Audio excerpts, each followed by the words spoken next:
हमारा पर्स हमेशा खाली रहता है। कई बार हम स्वयं अनुभव करते हैं कि हजारों रुपए आ रहे हैं, बहुत सारा पैसा घर में आ रहा है, लेकिन बचता नहीं। जब देखो पर्स खाली है, बटुआ खाली है, तो ऐसे में अत्यंत परेशान हो जाते हैं। तो ऐसे में क्या करना चाहिए, क्या उपाय करने से हमारा जो तिजोरी वो भी भरा रहेगा और हमारा पर्स भी हमेशा पैसों से भरा रहेगा, कभी खाली नहीं होगा। देखिए, शास्त्र बताते हैं कि जो व्यक्ति देने का भावना रखता है वो कभी भूखा नहीं होता। जो व्यक्ति दूसरों को खिलाता है वो कभी भूखा नहीं सोता। जो व्यक्ति दूसरों की सेवा करता है उसके जीवन में परेशानी नहीं आती। जो व्यक्ति हमेशा अपने गुरुजन के लिए सेवा करता है, संत ब्राह्मण को दक्षिणा देने की भावना रखता है, उसके घर में पैसों की कभी कमी नहीं होती।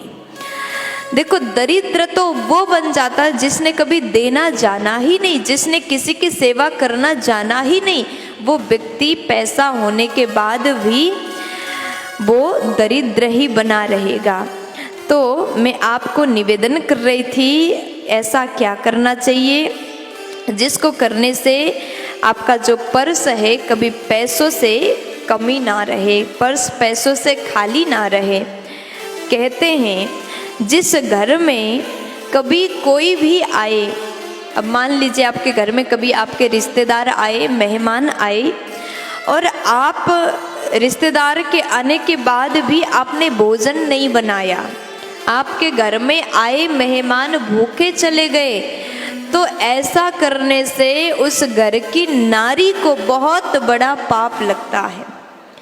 अब माताओं का आदत होता है, अब आप बुरा ना मानिएगा, मैं बोल देती हूँ, क्या करते हैं, अगर अपने माई के पक्ष से कोई आ जाए, भाई आए, अपने माई के पक्ष से कोई भी आ जाए, तो आधी रात के उठ करके भी भोजन बन जाता है। और जो ससुराल पक्ष से अगर कोई आए, दिन में भी आए, तो फिर मुंह बन जाता है ना। हाँ, तो कोई भी अगर घर में आए तो याद रखिए, कभी भी भूखे खाली पेट बिना भोजन कराए जाने ना दें। आपके घर में आए मेहमान भूखे सो गए तो क्या मतलब, ऐसे जीवन तो बेकार है जो दूसरों को खिला ना सके। आपके घर में आए मेहमान, आपके घर में आए रिश्तेदार अगर भूखे गए या फिर भूखे सो गए, तो ऐसी नारी से अन्नपूर्णा माँ रूठ जाती है। तो कोशिश करिए आपके घर के रसोई में इतना भोजन बनाएं, जो भी आए उसके लिए तुरंत भोजन बनाएं।